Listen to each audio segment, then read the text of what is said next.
All right, mic check. 1 2 1 2. There we go. We good now.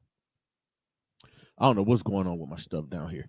Um, Welcome to another episode of Club Pizzle.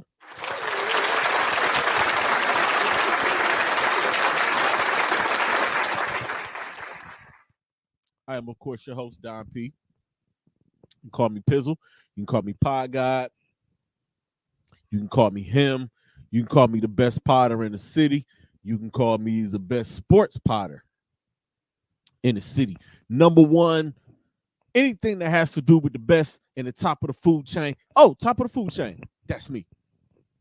You can call me all of that. But welcome.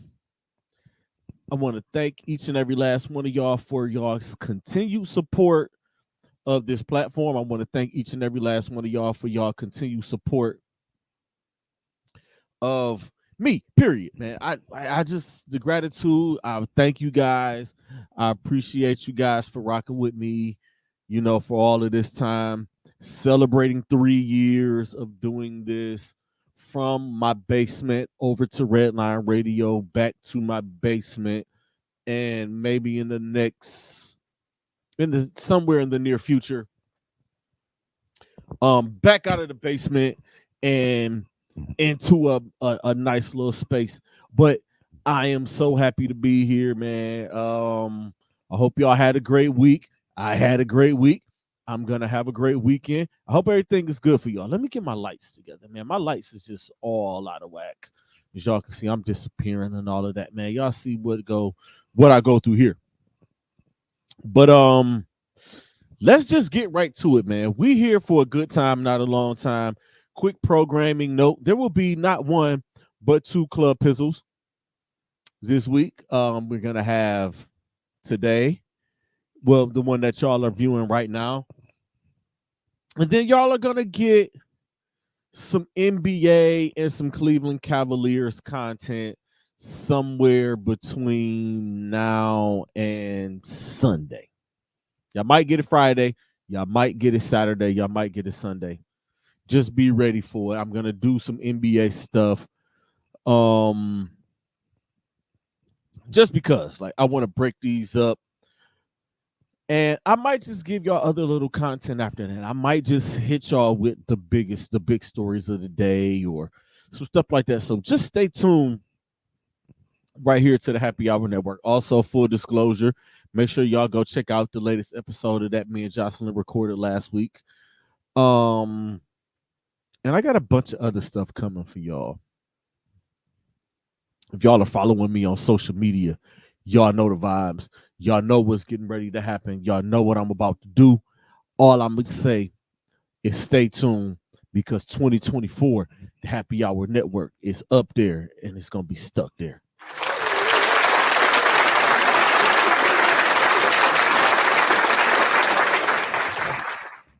Didn't know what I wanted to drink right there.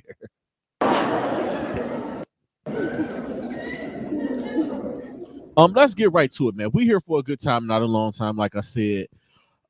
This past Sunday, there was some big football game that took place out in Las Vegas. With y'all. The Super Bowl. Congratulations to the Kansas City Chiefs.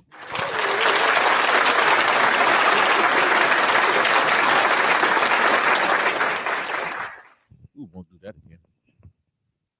The Kansas City Chiefs have won another Super Bowl. They win this one by a score of 25-22 over the NFC champions San Francisco 49ers in overtime. This is the Kansas City Chiefs' third title in 4 years.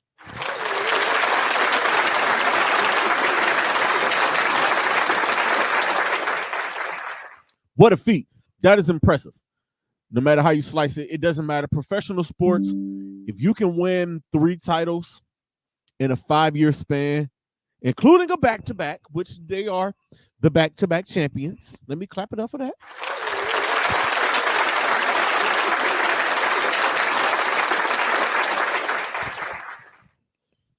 Listen, winning one championship is a task. Winning one championship is tough enough. But to win them back to back, and this was their second opportunity to do that.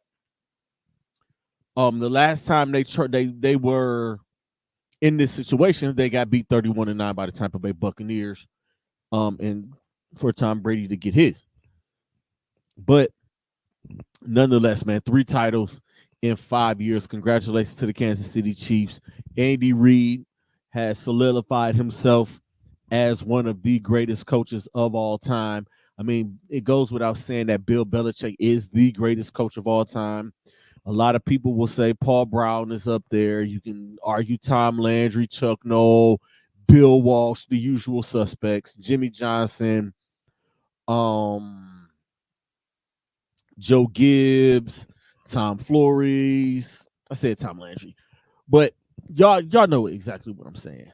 Andy Reid is up there. He is in the 3-win club, and that 3-win club consists of Vince Lombardi. Got to throw Vince Lombardi's name has to be in there for one of the greatest coaches of all time, as well as a Hank Stram and all of those guys from the early days of the NFL. Now, Andy Reid has joined the club of coaches to win 3 Super Bowls. Bill Belichick is one of those coaches. Andy Reid is another one of those coaches. Bill Walsh is another one of those coaches. Chuck Noll is another one of those coaches. And I believe that's the list, y'all. He's in great company. So, like, winning 2 puts you in a pretty cool club because there's a couple of coaches that won 2. Mike Shanahan won 2. Jimmy Johnson won his 2. Those are back-to-back guys. I believe Tom Flores has 2. Joe Gibbs is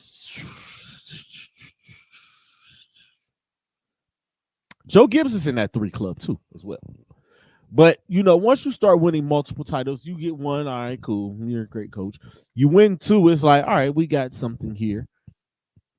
But once you win 3, it's like, wow. It's no way to slice it. And I'm someone who has had an opportunity to watch Andy Reid be a head coach from 1998, 99 until now.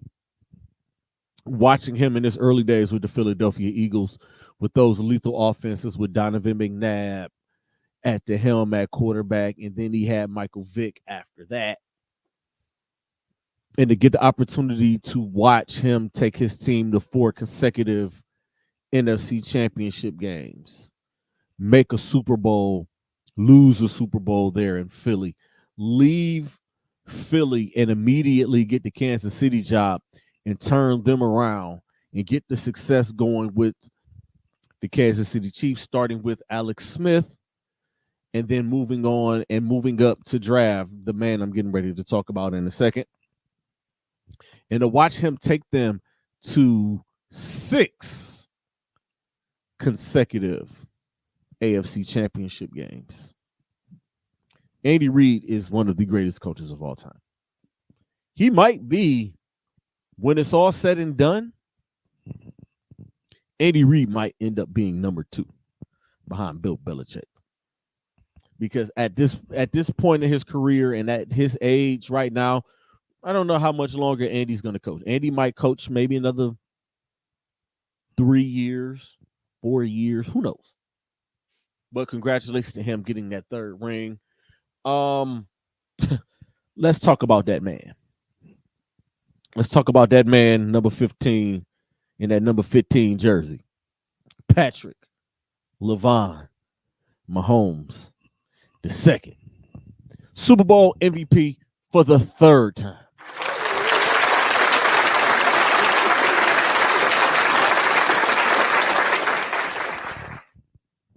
I believe it's him and Montana that are the 3-time winners. And Brady. I believe Brady also has 3 Super Bowl MVPs. But for this man, he's not a kid anymore. He's 28 years old. to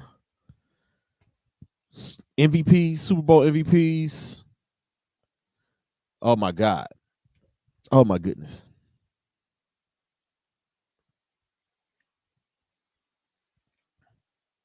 Yep, Montana, Brady, Mahomes. The only 3-time Super Bowl MVP winners. I think Bradshaw has 2.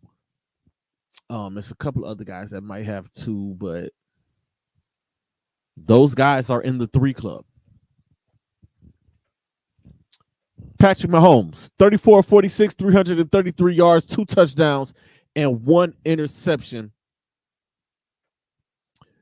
Listen, I know y'all watched the game, and I know y'all seen him and just see him, and y'all want to root against him. It's some people you just don't root against. You don't root against Montana. You don't root against Brady. You don't root against Patrick Mahomes. Because rooting against him, chances are you're not going to win. And look at these last 6 years.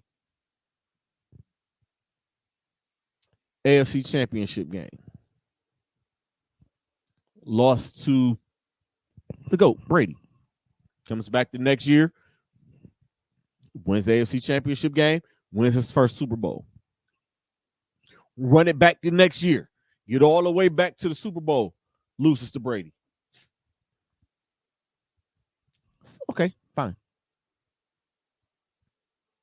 The very next year, get there, you lose the AFC Championship game to Joe Burrow and the Bengals.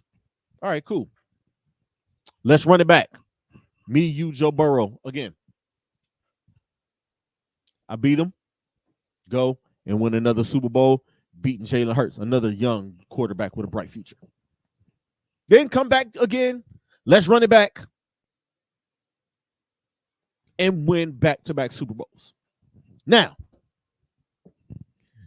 you look at everything that has gone on with him, with the Chiefs this year, just period. And I got a bunch of shit I want to get to, but like I said, we here for a good time, not a long time. And this is the reason why I'm going to stretch Club Pizzle out 2 episodes this week.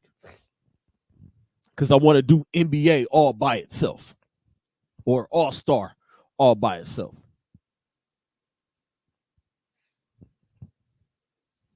The talk for the past 2 years about the Kansas City Chiefs is that they're rebuilding.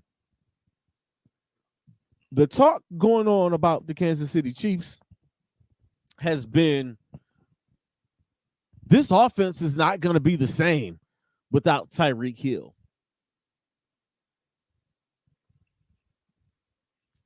Tyreek Hill has been away from the Kansas City Chiefs for 2 seasons. And in those 2 seasons,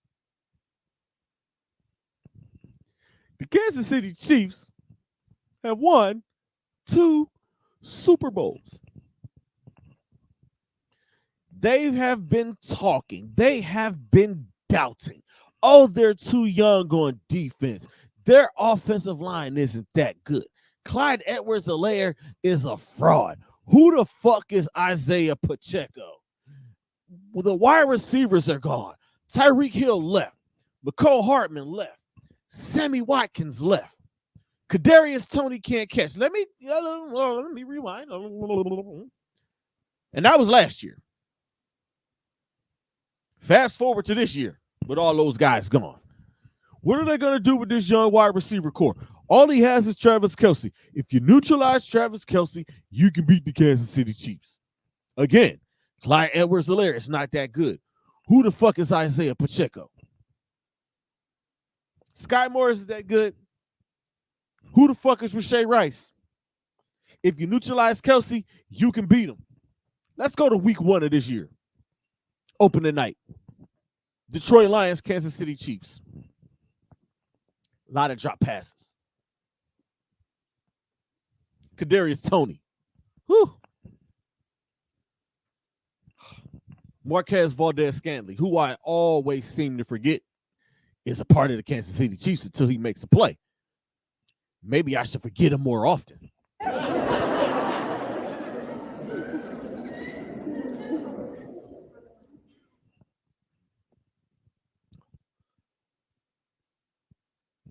That first game, and then fast forward to against the Buffalo Bills. Oh, look at them. They're crybabies. Mahomes didn't have to do that. He didn't have to show up Josh Allen like that. He's just upset that Josh Allen is kicking his ass. He's upset that he can't beat the Buffalo Bills.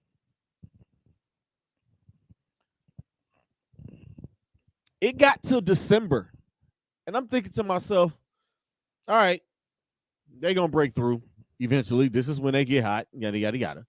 And then they run into the Las Vegas Raiders, fired their coach, who fired Josh McDaniels and hired Antonio Pierce, and they made the Kansas City Chiefs look pedestrian. They made the Kansas City Chiefs look ordinary. So it's like, all right, they're going to win the AFC West again. Who gives a shit? They're going to have to go on the road in the playoffs. They're going to have to go to Buffalo, and they're going to have to go to Baltimore. Let's see how great Pat Mahomes is when he's not playing on his own home field. Get to the wild card round. They're going against the Miami Dolphins. They can't deal with all of that speed. They can't deal with that defense. What happened? Miami, the fuck out of here. Beat their ass. Tyreek Hill, their former teammate. Get him out of there. Oh, well, let's see how really great they are. Let's see how great Pat Mahomes is when he has to go on the road and play his first playoff game on the road against the Buffalo Bills, a team that he can't beat in the regular season. They beat him in the last 2 regular seasons. That's exactly how they were sounding. And this is all, and I'm not kicking my fellow broadcasters' backs in. I'm not going to do that. But this is what they were saying. This is what the national media was saying. They can't do that. They can't beat him. They can't beat Buffalo on the road. Or if they beat Buffalo on the road, they definitely can't beat Buffalo and have to go on the road the very next week and beat Baltimore if they have to play Baltimore. What did they do against Buffalo in another great playoff game? They went up to Buffalo and they won the game. Buffalo's kicker did his best Scott Norwood impression, but who gives a shit? He went up there and he got it done, right?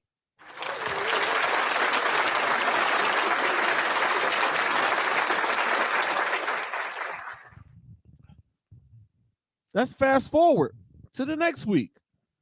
There's no way in hell they're going to go to Baltimore and beat Lamar Jackson. This is Lamar Jackson's year. Lamar Jackson is the most valuable player in the NFL. They have the top defense in the league. There's no way that they could go up to Baltimore or they could go to Baltimore and beat the Baltimore Ravens on the road.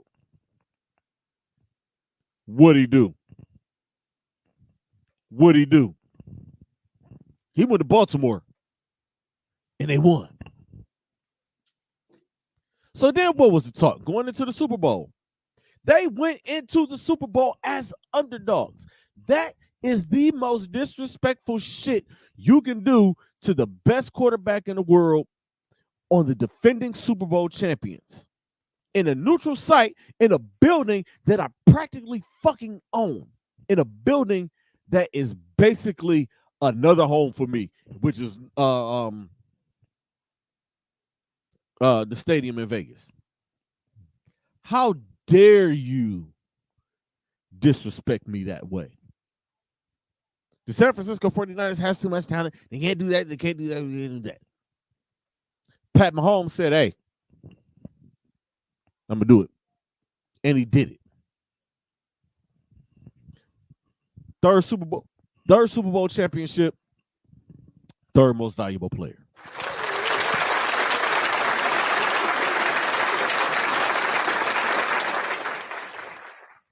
If there was any doubt that Patrick Mahomes was the best quarterback in the NFL, throw that shit out the window. I don't give a fuck who number 2 is. The gap is that much wider. That gap is wide. I'm not going to start the GOAT conversation, but I will say Patrick Mahomes is on the street. He's close to the house. He's not. He's on the sidewalk of the house of the GOAT. He's 28 years old, y'all. He's winning Super Bowls in years that he's not supposed to be winning Super Bowls. The Philadelphia Eagles clearly had more talent last year. The San Francisco 49ers clearly had more talent this year. The San Francisco 49ers probably had the most talented roster in the Super Bowl this year. And probably the most talented roster in the NFL this year. Outside maybe the Eagles, the Browns had a lot of talent. The Ravens got some talent over there. The Dolphins. Maybe I'll draw the line there because I don't want to stretch this out too much longer. Some of my notes from the game. Listen, San Francisco didn't lose the game. The Chiefs beat them. It was a clean game for the most part. Not a lot of penalties. Couple of turnovers. You know, Kansas City had a fumble. Well, San Francisco fumbled first. Kansas City fumbled. Pat Mahomes threw an interception, and they had the turnover on the punt, where my man McLeod has to fall on the ball.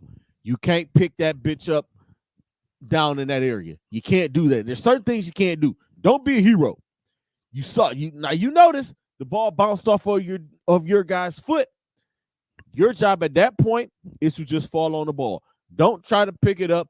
Don't be a hero. We're gonna get the ball. We have the lead. That could have been a point where they broke the Chiefs back, but it didn't happen. Y'all see, the turnover battle was 2-2.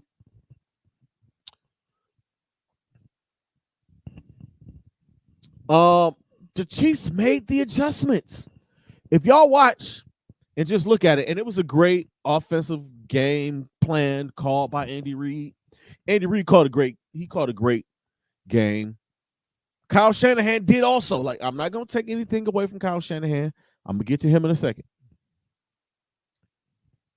But you have a guy like Andy Reid who's been around. This is 25 years for Andy as a head coach. He was calling plays. He's from the George Seifert. He's from that tree. He's from there. That West Coast offense tree. The Mike Holmgren tree. The Mike Holmgren branch. He called a great game. He made his adjustments. You notice there were certain plays he didn't call early that he called late that he kind of set up. You knew at some point the Kansas City Chiefs were going to run some quick screens and some screen plays. You knew it. If you watch football long enough, certain things you see. Certain things you can smell coming.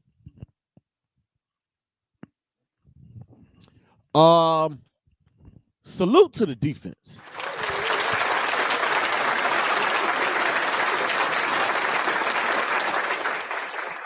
The Kansas City Chiefs defense has been lights out all year. They didn't give up 27 points all year. More than 27 points all year. 27 was the most they gave up. But some of these offenses they held down. A lot of these teams. The Detroit Lions. The Buffalo Bills, twice. The Baltimore Ravens. The San Francisco 49ers with all that talent. Chris Jones. You got McDuffie. You got this defense. Steve Spagnuolo is one of the greatest defensive coordinators of all time.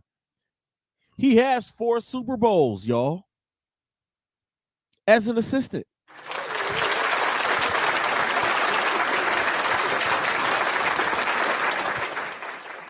You can't deny him. Excuse me. He just won't be denied. The defense did enough and they kept it close enough so that Mahomes could do his thing. I'm gonna get to the Travis Kelce thing. Let me talk about that before I get to my San Francisco stuff. Now we saw what happened, and Tony Romo explained exactly what it was. And if anybody can read lips, y'all know what it was. Now, I was waiting on NFL Films to put out their mic'd up segment, so maybe they could show that because, big game like that, Travis Kelce is mic'd up.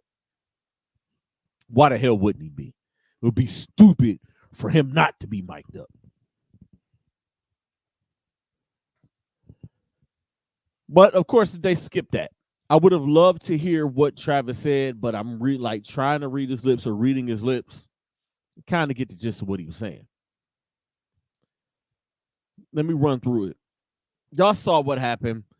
Kelce bumped Andy Reid and yelled at him after the big play from Mahomes to Hartman to get them inside the 10, and Isaiah Pacheco fumbled. And they took Travis Kelce out on the fumble play. So I'm starting to see and hear a lot of people out there. I'm just not understanding some people's thinking. He should be fine. This. No. Andy Reid has been coaching there for what? 12 years? 10 years? Over a decade, damn near.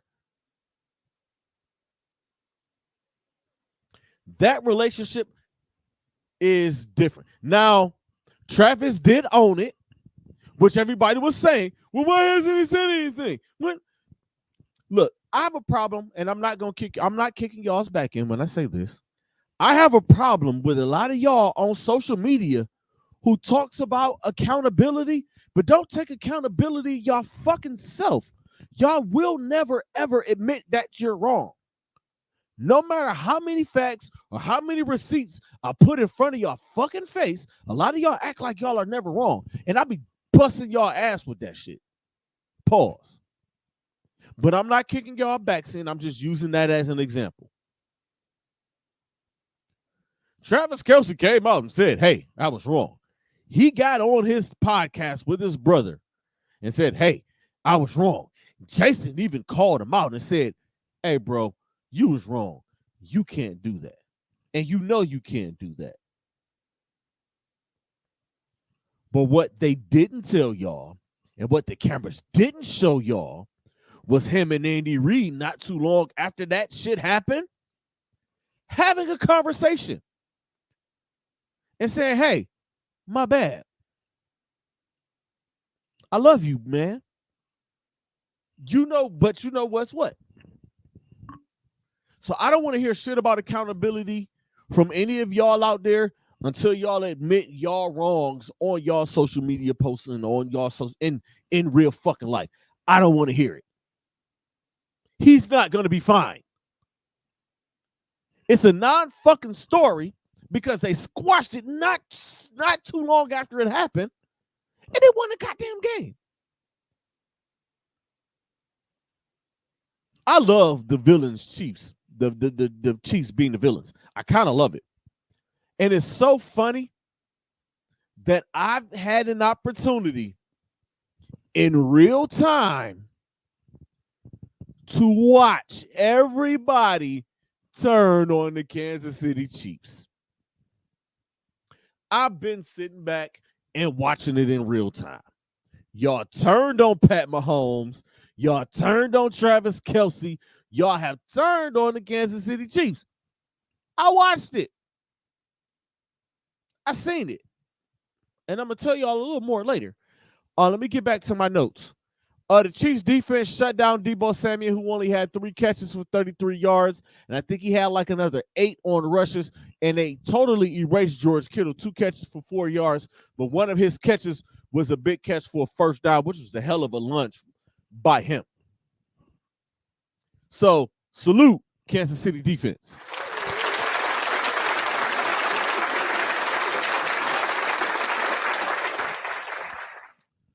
The San Francisco 49ers really dominated the line of scrimmage in the first half.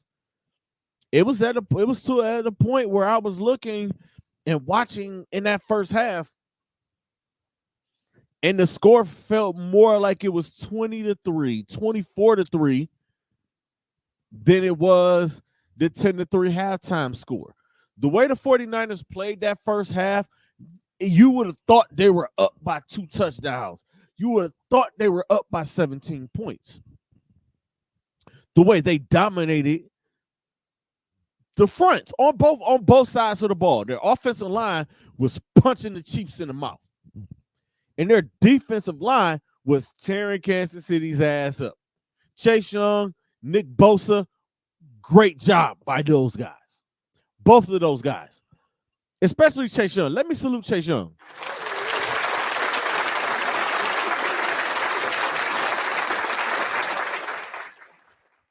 The whole week leading up to the Super Bowl, I was hearing all of this stuff about Chase Young. They were talking so much about Chase Young that he might get benched. He's not showing maximum effort. He's getting his ass kicked. He's giving up on plays. I'm seeing a bunch of shit about Chase Young. Chase Young had a hell of a game. Nick Bosa, with his racist ass, bigot ass, he played a great game.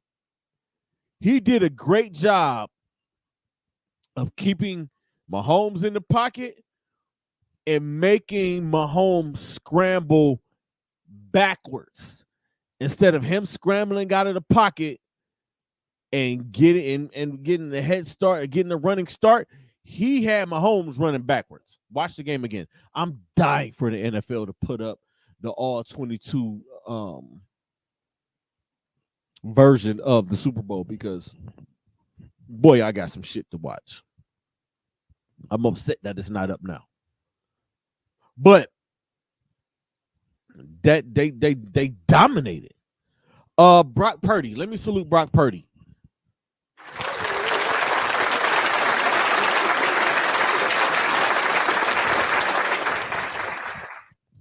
(28 of 38, 255 yards, and a touchdown. He played well. I have nothing bad to say about Brock Purdy. Brock Purdy proved to me, Brock Purdy proved to the viewing audience, the record audience, that he is a starting quarterback in the NFL. I believe if the San Francisco 49ers could give him the big bag this year, he would get the big bag this year. But unfortunately, he's not eligible for that until next offseason.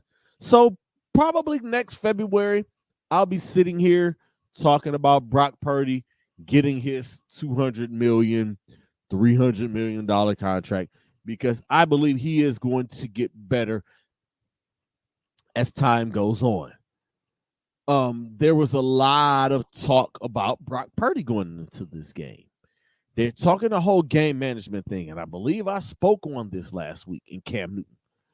I still don't see what's negative about him calling Brock Purdy a game manager. There's nothing wrong with being a game manager. Quarterbacks are game managers. Look at past Super Bowl winners. Trent Dilfer, the worst fucking Super Bowl quarterback of all time. Game manager. Troy Aikman, 3-time Super Bowl champion. Game manager. Brad Johnson, game manager. Ben Roethlisberger in his first Super Bowl was a game manager. Terry Bradshaw, 4 Super Bowls, game manager. Tom Brady is the greatest quarterback of all time, but Tom Brady was a game manager. You know what game manager means? Don't fuck it up. This is the game plan. Don't fuck it up. I don't see the negative connotation or anything negative about being called a game manager. Because it's like, y'all hate the fucking gunslingers. They hated Favre. What the fuck? Mahomes is a gunslinger. People hate him. He gets it done. Aaron Rodgers is a bit of a gunslinger. Tony Romo was a bit of a gunslinger. But back to this game manager thing. Is Brock Purdy a game manager? Yes, he is. So the fuck what? So what? He did a great job.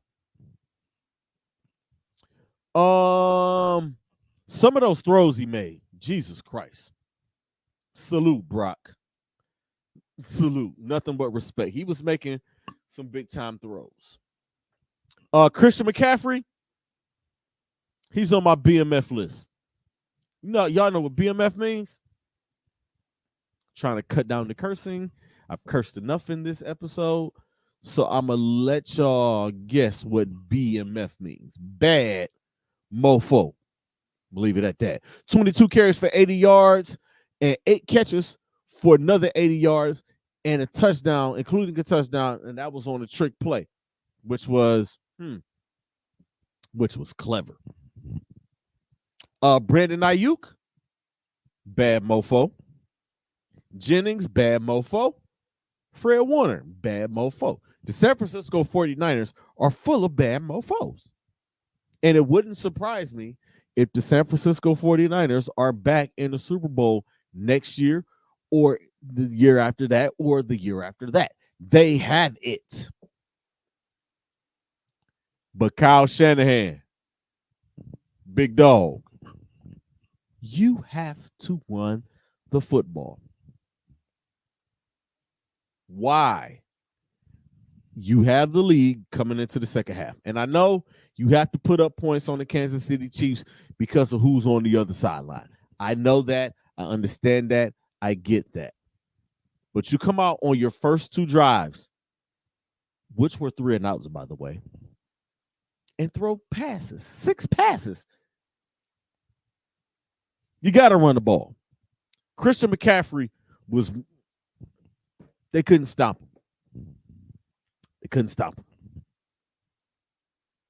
Get that man the ball. This is another big game where Kyle Shanahan refused to run the fucking football. Another Super Bowl. This is your 3rd Super Bowl. And like your 5th or 6th big game where you've had a lead and stopped running the football. Kyle Shanahan, I know what you are. I know your bloodline. I know you're a legacy kid. I get it. I understand it. But how many motherfucking times do you have to go through the same thing for it to register? You stop running the football.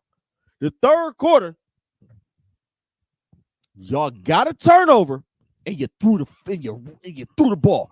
Run the fucking football. And I'm sitting down here. Now, mind y'all, I'm rooting for the Chiefs. I got a little something on the Chiefs. I'm never betting against Pat Mahomes. Never. Not happening.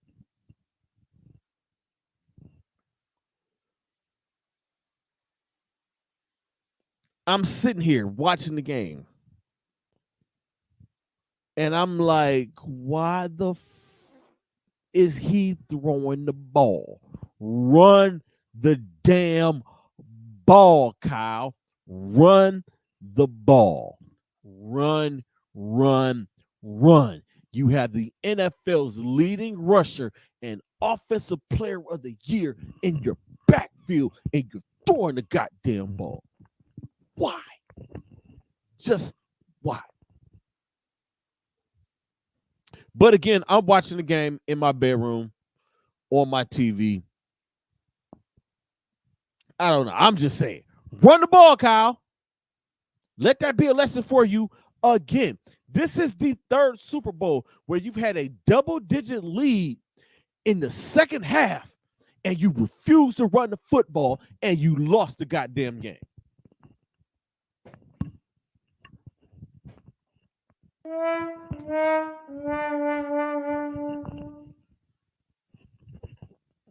Am I tripping or am I tripping? The overtime thing, listen, man, not knowing what the overtime rule was is inexcusable because the whole entire Kansas City Chiefs side knew what was going on. But you had some guys on San Francisco that was like, all right, we know what's up. And then you got other guys like, we didn't know that the overtime rules were like that. How did y'all miss that? They have changed the overtime rule 3 times since the fucking pandemic.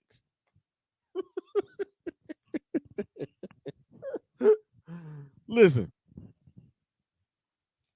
they changed it first that both teams get to touch the ball after Brady kept the ball out of Mahomes' hands. Because the rule was initially, what was it? Both teams touch the ball unless it's a touchdown being scored or something like that. And it was like, all right, well, Brady and them got the ball. Well, when Brady and the Patriots beat Mahomes, it was just like, all right, the first team that scores win. It was just good old-fashioned sudden death. And they changed it to let both teams have the ball unless the team who gets the ball first scores a touchdown. And then they bitched about that. Well, Josh Allen didn't even get a chance to get the ball, and they scored a touchdown. So they changed the fucking rule that year. And this was the first time that those rules came into play in the last couple of years. And the rule was, the referee said it for those of y'all who want to say, oh, this is fixed. And the clock, the whole time, like when the clock was running down at the end of that, it's like, this is only the end of the first quarter. Tony Romo has only repeated this shit 17 times.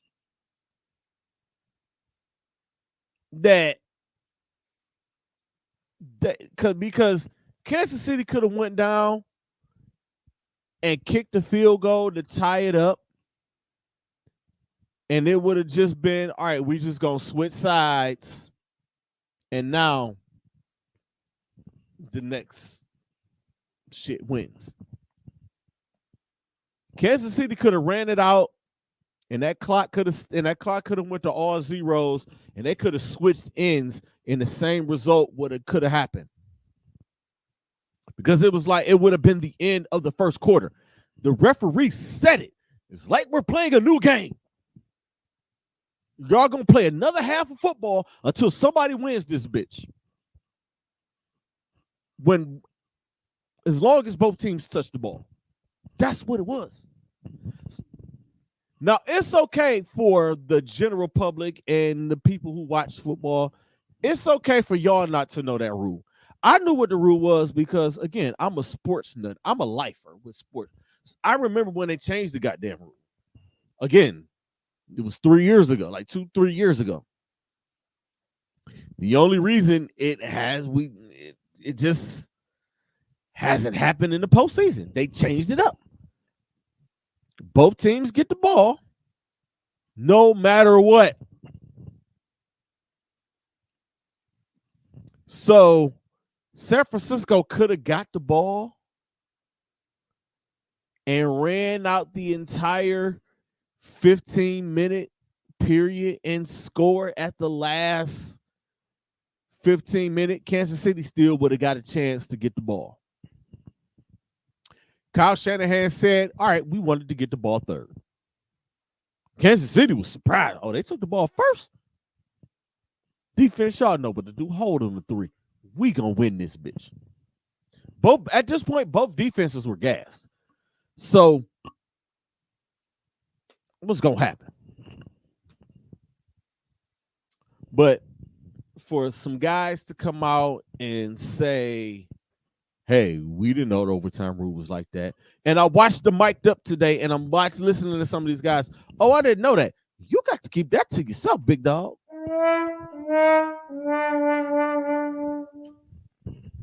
Certain shit you just shouldn't say. That was one of them. But again, overall, the first half was a little bit sluggish, but it picked up in the second half. Again, salute to the Kansas City Chiefs. Salute to the San Francisco 49ers. Thank you guys for a great game. It's a classic, another Super Bowl classic game. And that's that.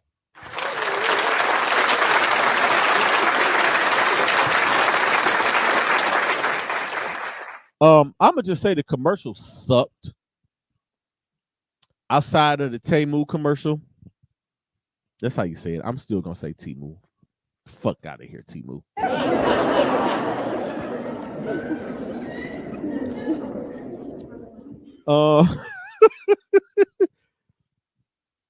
I like the Dunkin' Donuts commercial. That was pretty fly. Those jogging suits were on sale, by the way, and I was gonna at least get the sweatpants, but they're gone. Shout out to Ben Affleck, Matt Damon, Tom Brady, and Jennifer Lopez for that. That was fire. The Christopher Walken commercial, but after that, those commercials was trash.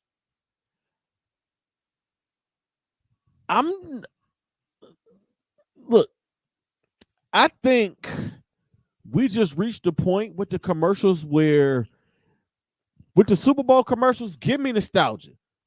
Give me the Budweiser frauds. Give me the fucking Clydesdales. Just do callbacks of classic past Super Bowl commercials. Because y'all doofballs that are trying to do this shit in these ad agencies now, y'all not getting the job done. Y'all are paying $40, $50 million for these bum-ass spots. Where the fuck is the money going? These commercials are trash. Trash. Big trash. And I'm going to leave it alone right there. I'm out of here. Let me get to the halftime show. I personally thought Usher did a fantastic job. Salute to Usher.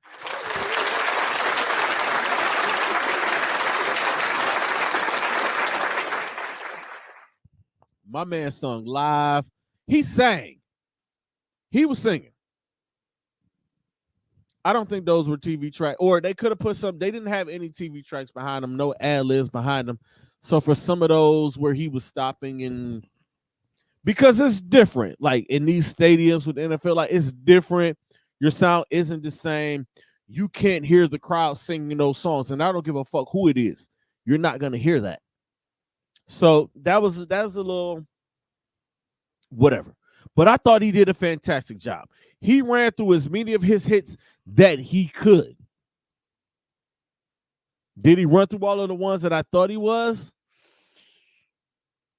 Yeah, he did actually. He hit them. I would have liked to hear more Bad Girl. Shout out to her for that guitar riff. Now, let me run off on some shit real quick. And I posted this and I talked about this. Usher is a fantastic live performer. The one thing that impressed me the most is his ass changed into a whole black and blue Deadpool outfit and some skates through a 30-second guitar riff by her. That is impressive.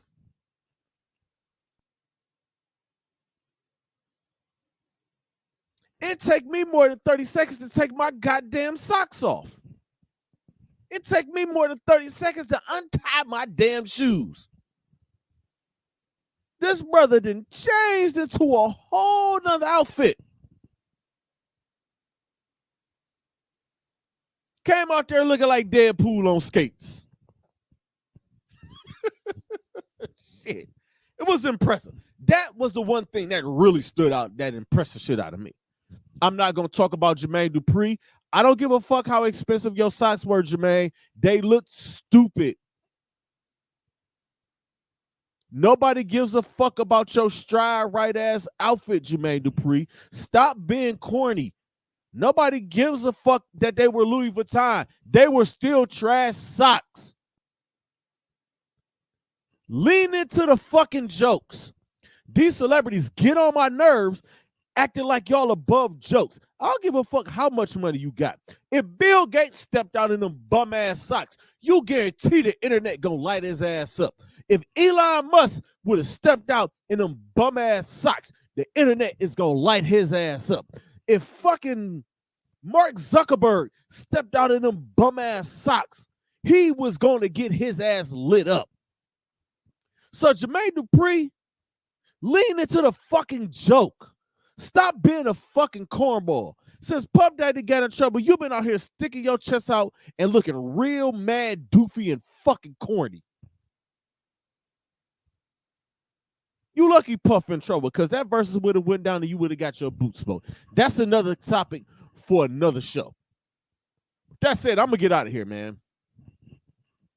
Thank y'all for listening. I appreciate y'all listening. I'm already at damn near an hour. I'm not supposed to go over an hour.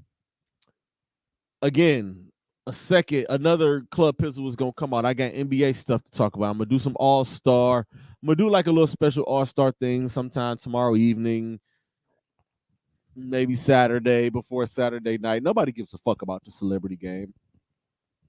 I might recap the Rising Stars game. Shout out to Imani Bates.